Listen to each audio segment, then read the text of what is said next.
Meghan Markle is a third-rate, shall we say, greaser and bully. I'm used to first-rate bullies. So she doesn't frighten me in the slightest. And if she tried anything unprecise, I'd crush her the way an elephant crushes an ant. You know, this is now Harry trying to play the last roll of the dice. There's nothing she can sue me for. And if she tried, she and I and Harry all know that we will end up in a court of law. Lady C has a long history of causing problems for the pair, and Meghan, who turns 45 this week, is ready to fight back. Evidently, Harry has fallen in love with someone. Meghan Markle has now been linked to talk of a possible legal dispute with Lady C and Tom Bower, according to online chatter. The situation. Lady C's response, as discussed by viewers, was blunt, saying she would overcome the challenge completely, using a vivid comparison to stress just how confident she sounded.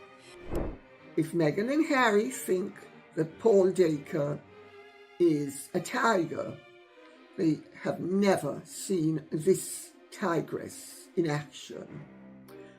What Paul Dacre has forgotten to maul, I will completely annihilate. But what people are really questioning is why that side seems to push back so hard on the affair claim, while the surrogacy rumors never seem to get the same level of direct response. So far, there has been no clear legal pushback or outright denial on that point, which is why some online commentators say the headlines may have framed the situation the wrong way from the start. What isn't helping their situation is the fact they've studiously ignored Lady C, who has for the past 5 years even claimed that Meghan didn't give birth to either Archie or Lilibet, an insider tells New Idea. It's probably why her new claims about a mistress and Meghan discovering damning texts have gone viral. Lady Colin Campbell never actually used the word affair, not in a broadcast, not in an interview, and not in any public statement she has made. What she described was something much more carefully worded than the headlines made it seem. According to her version of events, Harry has been described as developing real and deep feelings for a woman in Montecito, and that woman is said to have feelings for him as well. She also claimed Meghan allegedly found messages on Harry's phone, which reportedly set off a serious confrontation between the pair. As online discussions have pointed out, that is a very different claim from the simplified version some headlines kept pushing. That is why the reaction online has been so intense, because once a claim gets flattened into a headline, the whole tone of the conversation changes. What some viewers are pointing out is that the public is not just debating the gossip itself, but also how quickly a more careful statement can turn into something far more explosive when it is repeated without context. So the focus now is not only on what was said, but on how it was framed, who pushed back, and why certain parts of the story seem to draw a much sharper response than others. As a result, the discussion around this has become less about one single remark and more about the bigger pattern of public silence, selective denial, and the way internet speculation keeps filling in the gaps.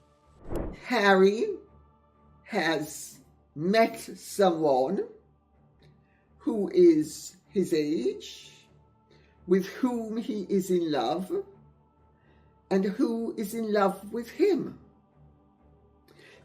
And Meghan found out about it, according to my sources of information, after she discovered texts on Harry's phone.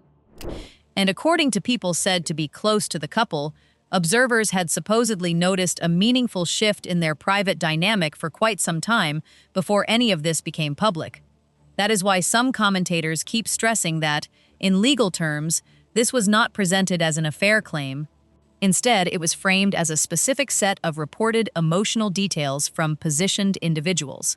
Supporters of Lady C also argue that she chose each word carefully before speaking because, as online discussion has suggested, she may have expected a legal threat long before she even finished her first sentence. Prince Harry, by your very well-sourced report, has fallen in love with another woman. Yes. Please, spill. Isn't it fun? And it's incredible. I'll tell you, Maureen, it absolutely dropped in my lap because Really? somebody, they are connected officially on state level in America. So I've sworn to secrecy. Her sources were not kept hidden. She made that clear from the very beginning. These were reportedly reputable, fully active members of the Democratic Party in the United States, people with real standing and actual positions, not palace staff passing along tips through back channels for money. I have received information from, as some people say, stateside, from actually people who are very well placed and very well connected. And they have official functions, official capacities, official recognition, and they have provided me with some really very interesting information. Two massively interesting bits of information. Then the Sussex response appeared through New Idea magazine in Australia, with Harry and Meghan presented as fully united in pushing back against the claims. An insider was quoted as saying there was absolutely no truth to what Lady C had reported, which only added to the debate online. To many viewers, it looked like the most polished, carefully managed public image the Montecito Circle could put together at short notice. That kind of response only made the conversation louder, because once both sides are seen as standing firm, the public starts reading every detail like a signal instead of a simple rebuttal. And that is exactly why people online have stayed locked on this story, since the debate is no longer just about one disputed claim, but about how each camp chooses to handle pressure in public. Some viewers are now focusing on the contrast between the careful wording, the reported sources, and the way the denial was delivered, since those pieces can shape how a story lands far beyond the original statement. In that sense, the whole exchange has turned into a bigger commentary on image control, public reaction, and the gap between what is said openly and what people think is happening behind the scenes. So the tension has not really faded, it has simply shifted, and the online discussion keeps circling back to the same question: what happens when a private disagreement gets pulled into a very public spotlight? So Lady C is going to be here imminently to respond to this report in New Idea, Australia, which is headlined Prince Harry and Meghan Markle's upset over what they describe as unfounded affair claims. They report thus standing united against vicious rumours. I'm rewriting the script itself now, keeping the same structure and beat while shifting risky assertions into reported, safer commentary framing. Where the couple do differ, however, is how to handle the situation. Lady C has a long history of causing problems for the pair, and Meghan, who turns 45 this week, is ready to fight back. Harry, 41, meanwhile, is having a hard time reminding his wife that it's not usually the royal way to take legal action, coming from the guy who sued all and sundry, especially when they're trying to get back in his father's good graces. The insider said he is having a very hard time getting that message across to her. When a couple is truly on the same page, they usually do not need that kind of conversation at all. So how did Lady Colin Campbell reportedly respond when the lawsuit talk actually reached her? According to the discussion, it was not with panic, not with a carefully drafted apology sent out through a publicist, and not with any quiet outreach through intermediaries in hopes of some kind of settlement. There is, of course, no truth to Lady Colin Campbell's rumours, and the couple remain a united front. An insider telling the magazine, Harry's fed up with these outrageous claims. What isn't helping their situation is the fact they've studiously ignored Lady C, who has for the past 5 years even claimed that Meghan didn't give birth to either Archie or Lilibet, an insider tells New Idea. It's probably why her new claims about a mistress and Meghan discovering damning texts have gone viral. But suggesting Harry and this woman have been seen out and about is bizarre in a world of smartphones. She then sat in front of the camera, looked straight into it, and made her position very clear, saying, "I am not afraid of Meghan Markle. Meghan Markle is being described by critics as a second-rate bully. I am used to dealing with much tougher personalities. She does not scare me at all, and if she ever tried anything with me, I would shut her down the way an elephant crushes an ant. And that is the part keeping people glued to the conversation, because once a public figure answers that strongly, the tone of the whole dispute changes fast. What might have started as a simple back and forth suddenly feels bigger, with viewers reading every comment as a clue about who is backing down and who is standing their ground. At the same time, the online reaction has been split. Some people see it as a confident refusal to be intimidated, while others think the language only makes the situation louder and more messy. Either way, the discussion keeps drifting away from the original claim and toward the personalities involved, which is exactly why it has stayed active for so long. And when legal talk, public image, and personal pride all get mixed together, even a small remark can take on a life of its own. That is why this story keeps pulling attention, because every new comment seems to raise the temperature instead of settling anything down. I'm not afraid of Meghan Markle. Meghan Markle is a third-rate, shall we say, greaser and bully. I'm used to first-rate bullies. So she doesn't frighten me in the slightest. And if she tried anything on for size, I'd crush her the way an elephant crushes an ant. A lot of viewers have been waiting for years to hear someone say those exact words without watering them down, and without the polished diplomatic language that usually surrounds anything tied to the Sussexes. She said them calmly, with no visible hesitation, even while she was still recovering from a serious illness at Castle Goring. As for Harry, I've said nothing defamatory about him either, and he can't sue me either. And also, it's amazing that after 7 years with Harry, Meghan still doesn't know how to behave in the approximation of ladylike behavior. And she's still that rather greasy little chancer that she always was. She went even further, and the way people are discussing it online, she was making a very bold point. Over nearly 50 years of public commentary, she says she has never been shown to be inaccurate, never been pushed into retracting a single word under pressure, and never had a legal action against her succeed anywhere.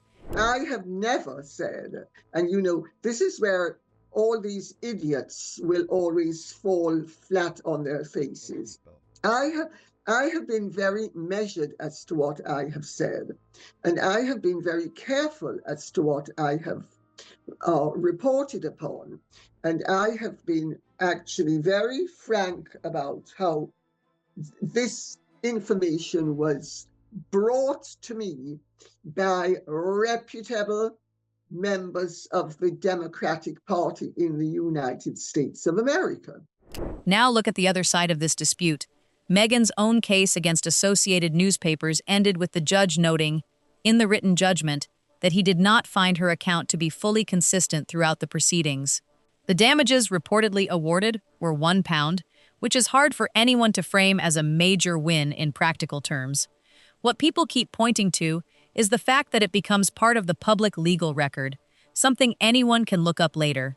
That is why the discussion around this case has stayed so charged, because once a judgment like that is out there, it keeps getting pulled back into the conversation. And that is exactly why people online are treating this as more than a passing headline. Once a dispute gets tied to courtroom talk and reputation, every new remark starts carrying extra weight, whether it was meant that way or not. Viewers are not just hearing the words, they are watching the reaction around the words, and that is what keeps the story moving. For supporters, the appeal is obvious, because it looks like someone refusing to be pushed around. For critics, though, the whole thing can come across as another round of public posturing, where the drama grows louder than the actual issue. That split is what keeps the commentary alive, since both sides are convinced the other side is missing the point. And in a situation like this, even a carefully chosen statement can turn into a bigger talking point than anyone expected. The online discussion keeps circling back to who has the stronger position, who has the cleaner record, and who can keep control of the narrative when the pressure is on. As a royal, Harry refuses to engage in this type of low-level gossip, but it's distressing for Meghan, who wanted to shut down this woman's outrageous claims years ago, says the insider. The timing couldn't be worse. This story exploded right when they're trying to ingratiate themselves with the king.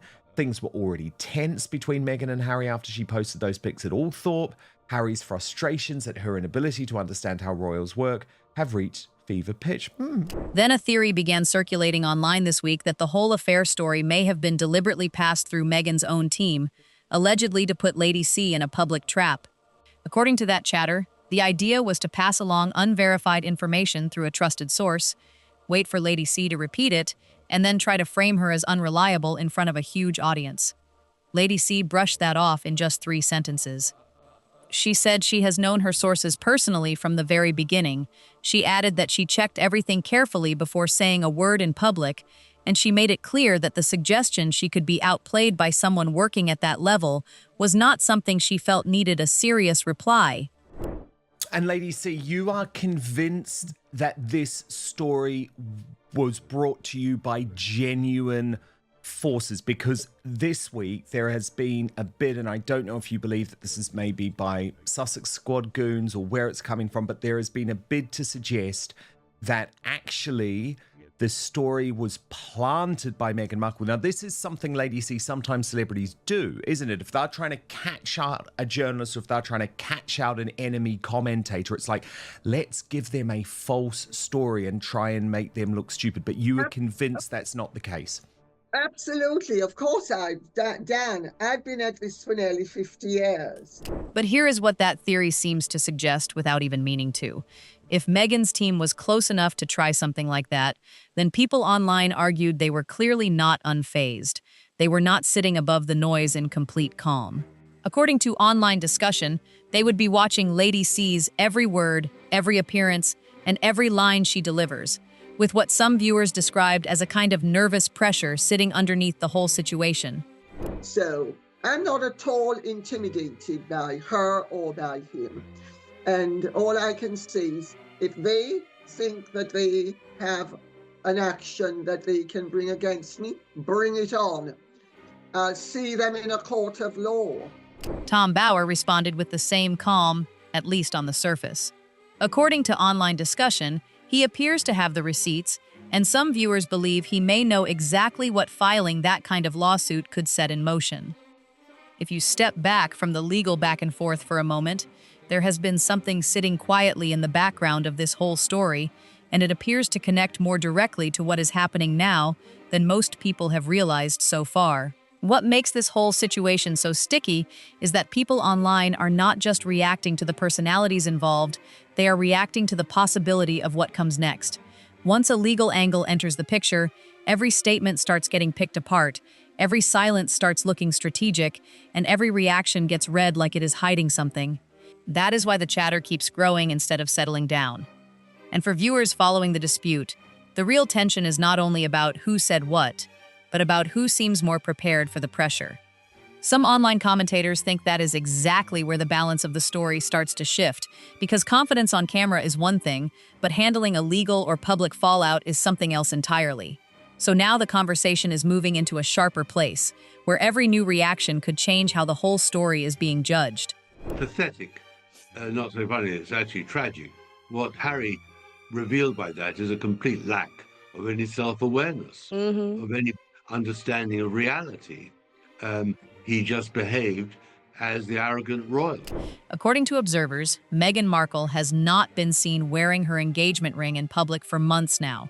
Not just for a few days, and not for a couple of weeks, with some neat explanation about a prong needing attention or a stone being checked. Online discussion points to 4 full months of appearances with a bare ring finger, while commentators who usually track every outfit detail and expression seem to miss what was absent from her left hand. Meghan has not been wearing her engagement ring in public for at least 5 days.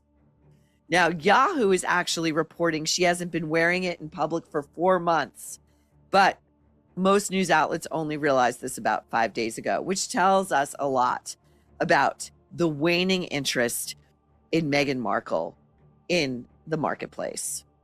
That ring is said to be worth around $140,000, and online discussion has often pointed out that it includes 2 diamonds that once belonged to Princess Diana. To many viewers, it carries the emotional weight of the origin story the Sussex brand was built around: the Botswana trip, the private proposal, and the romantic beginning that was presented to the public as something rare, heartfelt, and easy to believe in. Yet for roughly 4 months, it was reportedly nowhere to be seen before the mainstream press seemed to notice her hand at all.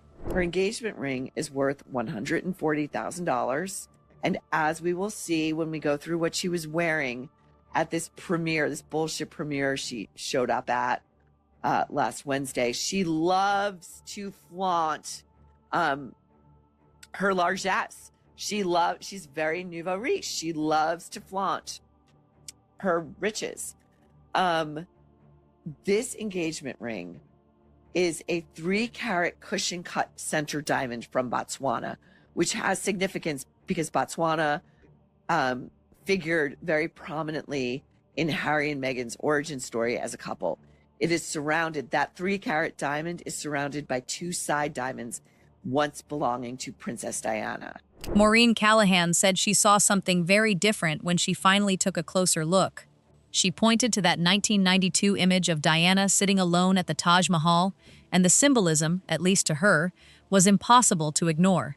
One of the most photographed women in the world, sitting by herself in front of the planet's most famous monument to romantic love, with the press watching every move, and yet no spokesperson, no prepared remarks, and no need for a single spoken line. In that moment, Diana seemed to communicate everything she wanted people to understand about what was unfolding in her marriage. You probably remember that photograph. It carried its own message, and many viewers felt they understood it instantly, without anyone having to explain a thing. That is why people keep circling back to the ring talk and the comparisons being made online. It is not just about jewelry, it is about what viewers think the silence, the timing, and the public image might be trying to say. Once a detail like that becomes part of the conversation, it starts carrying a lot more weight than it probably should, and every new appearance gets examined a little more closely. And because the discussion has already shifted into interpretation mode, even small choices are being read as signals by some observers. Supporters, critics, and casual viewers are all looking at the same moments and drawing very different conclusions, which is exactly why the chatter is not fading. It has turned into one of those stories where the reactions become part of the story itself, and that makes the whole thing even harder to ignore. When Princess Diana sat in front of the Taj Mahal, surrounded by the world's media, alone, and she was sending a message, seated alone, one of the most beautiful women in the world, in front of the globe's most famous monument to romantic love. She was saying non-verbally, the rumors are true. The palace may be denying them, but the rumors are true. My marriage is in deep, deep trouble. Lady C seemed to agree the moment that comparison came up, because, in online discussion, Meghan Markle would not simply stop wearing a ring said to be worth $140,000 with Diana's own diamonds in it, without thinking carefully about what that bare finger might be suggesting during public appearances. The bigger question is not just whether the choice was intentional. Many viewers already assume Meghan's public image choices are highly calculated, but the real debate is who the message is meant for. And with the timing landing amid affair rumors and reports of private tension between Harry and Meghan, plenty of people online are treating it as something they are not likely to dismiss as random anytime soon. Meghan has not been wearing her engagement ring for some time. And it's ironic that on the one hand, you have Maureen and people who are more in the know making the point that there's trouble in paradise. Then on the other hand, you have people who are less in the know saying, oh no, there's no trouble in paradise. Romeo and Juliet are about to run off to Reno and remarry, because their last marriage might not have been as valid as we'd like it to be, blah, blah, blah, blah, and all sorts of rubbish. Tom Bauer pointed to something in Betrayal that, in his view, should have dominated the news cycle when it came out, yet it was barely touched by the mainstream press. Think back to the moment Princess Catherine shared her cancer diagnosis. The country seemed to pause. Millions of people were glued to their TVs and phones in real shock and concern, following every update and waiting through those difficult weeks with heavy hearts. Many viewers watching right now probably remember exactly where they were when that announcement came out, and how tense and emotional that whole period felt for the public. When they found out that King Charles and Catherine had cancer, or was it inconvenient for Meghan, who was ready to launch her career as an entrepreneur and felt like if she did it, there would be a negative reaction because the entire world was watching to see how Catherine was going to recover? According to Bauer's sources, the atmosphere inside the Montecito mansion was said to be very different.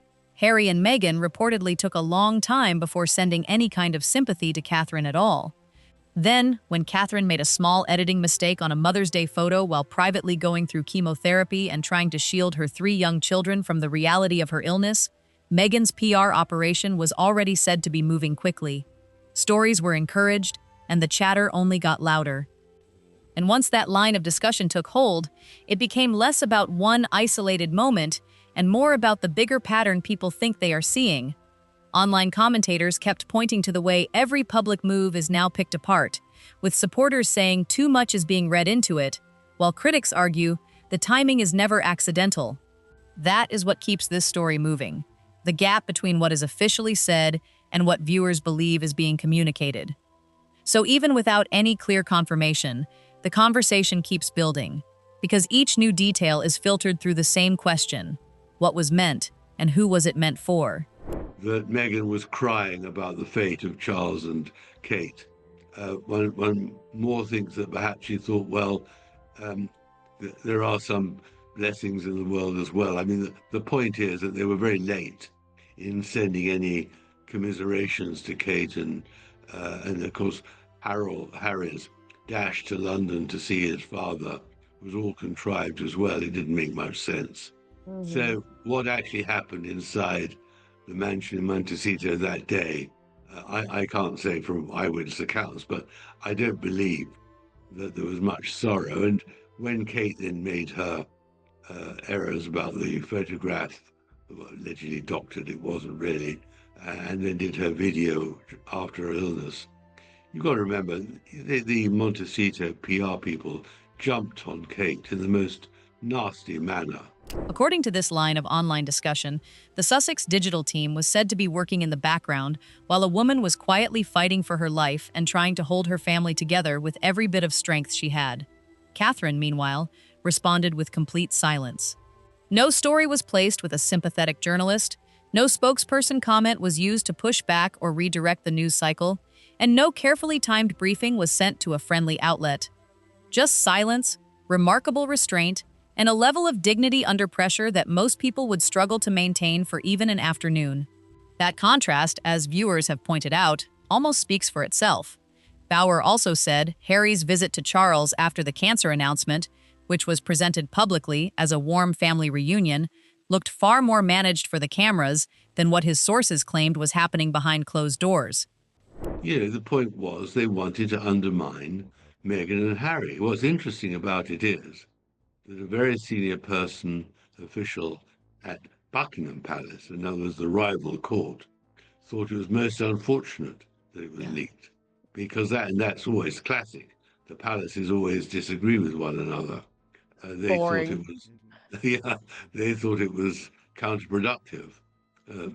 Like you and I think it was wonderful to have the truth. Then there is what Princess Anne reportedly told someone close to her years before any of this became visible. According to that account, she suggested Meghan was caught up in what she described as red carpet fever, meaning nothing, not family duty, not public criticism, and not even the possible impact on people around her, would stop the pull toward the spotlight. Those words were said to have been shared years before the wider public started looking at the story more closely. And for a lot of viewers, that is exactly why the early reactions now feel so significant. People who raised questions from the very first interview were told they were wrong, biased, or reading too much into it. But from their perspective, they were simply paying attention while everyone else chose to look the other way. I'd never heard this before. In London, Princess Anne predicted to a friend exactly what would follow. Meghan, she said, was gripped by red carpet fever. Nothing, it seemed, would deter her search for the spotlight. Wow, that is what a prediction from our favorite royal. I mean, Yeah. that's it. I couldn't believe after that incredible Variety piece that within like hours, Meghan Markle was on a red carpet in Los Angeles. Anyone in their right mind would duck and hide when you know what hits the fan. And Meghan is just, and you've said this before, like she's relentless, she's resilient. The Colombia trip was presented around the world as a heartfelt humanitarian visit, framed as a genuine effort to support vulnerable communities in need. But according to Bauer's team, when they looked more closely at the trip, the picture appeared much more complicated. They claimed the private jet used for the journey was reportedly linked to the Soros Foundation. The Colombian vice president's office was said to have leaked that information themselves, where it allegedly became clear the Sussexes had brought in far less money for local causes than their hosts had expected. And that is why people online keep circling back to the same point, because the reaction was never just about one trip or one headline. It was about the gap between the polished public image and the questions that keep coming up around it. Supporters argue the criticism goes too far, but skeptics say the details only get louder when they are not addressed head-on. So even now, the conversation is not fading, it is shifting. Each new claim, each old interview, and each reported behind-the-scenes detail gets folded into the same broader debate about perception, messaging, and what the public thinks is really going on. No official statement has answered every angle, which is exactly why the speculation keeps finding new life online.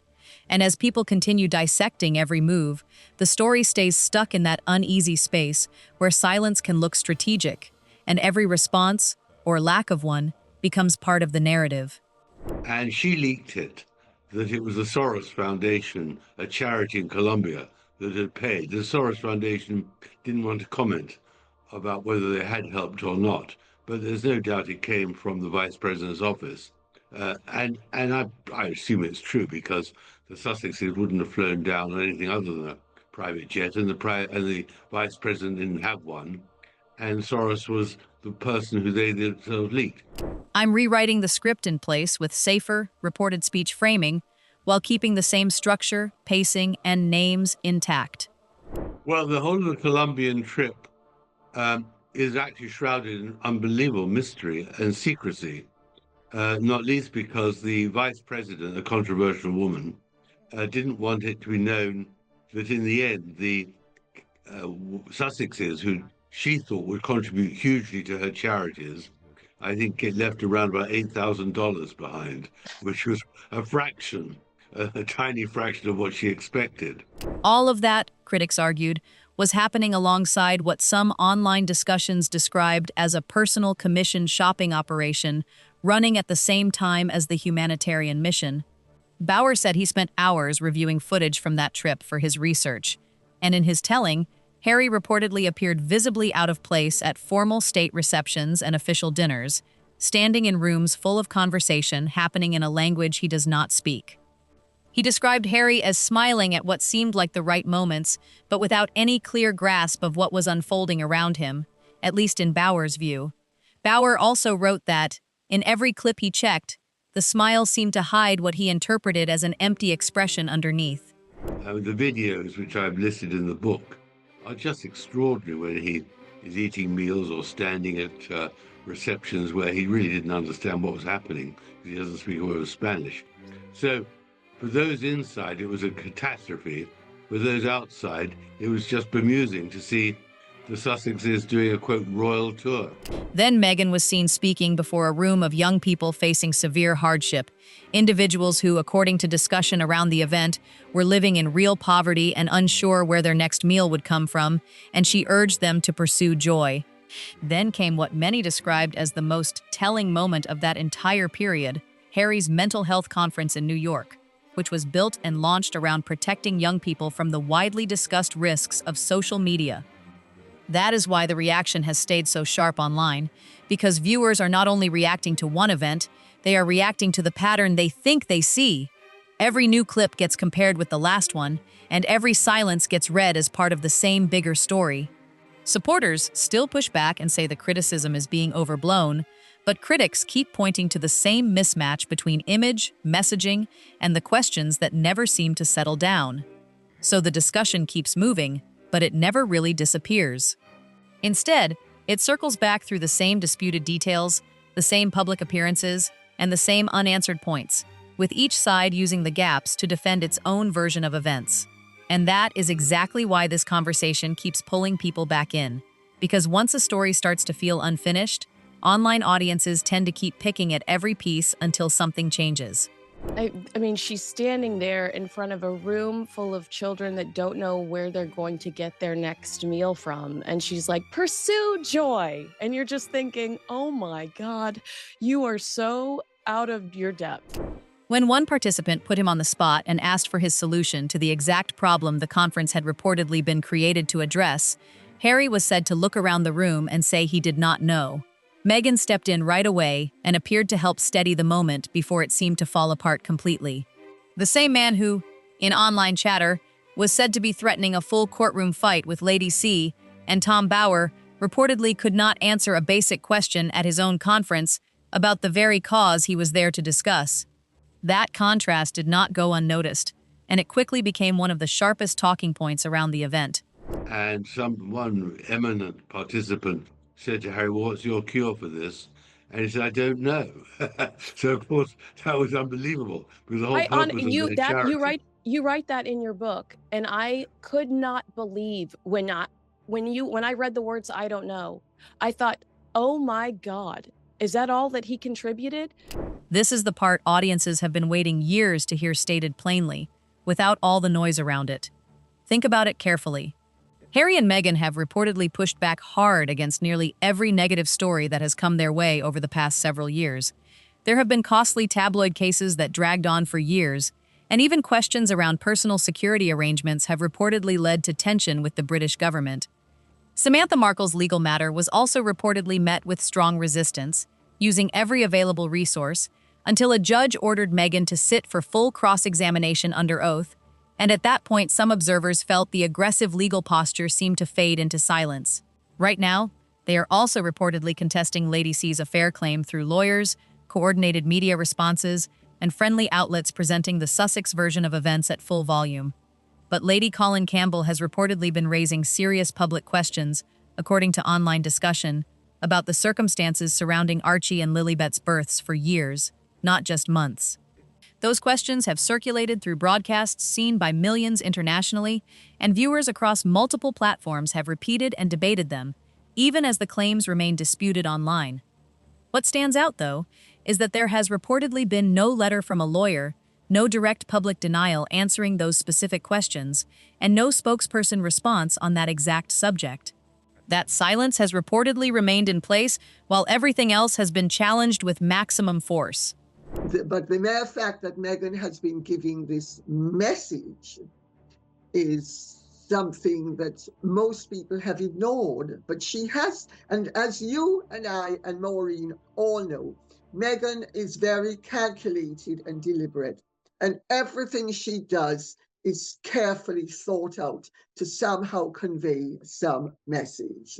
If a defamation case is filed, it could trigger a legal process known as discovery, which means both sides might be required to turn over documents and records tied directly to the claims being disputed in court. And if those disputed claims involve the circumstances surrounding those births, then records connected to that period could become relevant to the case. That could include birth paperwork, hospital logs, medical timelines from those specific weeks, and private communications exchanged during those pregnancies. In other words, some viewers believe that everything Harry and Meghan have kept tightly guarded for years could suddenly become visible in a public courtroom in front of the entire watching world. Lady C appears to understand that. Tom Bower likely understands that as well, and Harry's legal team would almost certainly be aware of it too, which is why some online commentators think Lady C has been standing her ground while the pressure keeps building around her. She put her position very plainly this week, saying, "Let him sue. Let every document come out. Let the truth be heard in court." And that kind of statement is exactly why this whole discussion keeps gaining traction online. Once the conversation shifts from casual criticism to the possibility of formal legal action, people start watching every detail a little differently. Supporters see confidence, critics see a challenge being made in public, and everyone else starts wondering what could surface if either side decides to push this further. That is also why the silence around the specific disputed points matters so much to viewers. In online discussion, the absence of a direct response often gets treated almost like its own message, even when no official confirmation has been provided either way. So, the debate keeps widening, with every new comment adding another layer of pressure and every repeated question making the situation feel less like a passing headline and more like an unresolved public battle. That was okay. That could have been dispensed with but not H. Oh no, not H. What's she going to do? Sue me for that? There's nothing she can sue me for. And if she tried, she and I and Harry all know that we will end up in a court of law and that they will then have to testify. For years, audiences have been asking the same question and, so far, no one has given a clear answer. If the surrogacy claims are completely untrue, why has there never been a legal challenge aimed specifically at those claims? Everything else that seems to threaten their narrative gets pushed back on fast, with no hesitation, but that particular issue has never been answered the same way. Not once, not publicly, not in any clear way. And if that lawsuit ever does get filed, that question would finally have to be addressed in a courtroom, on the record, in front of the whole world watching. Lady C does not seem intimidated, and Tom Bauer does not appear rattled either. Right now, the only people who seem genuinely uneasy are the ones making the loudest threats. If this story has you thinking about what a court challenge could actually expose, like, subscribe, share, and comment your take, then see you on the next one.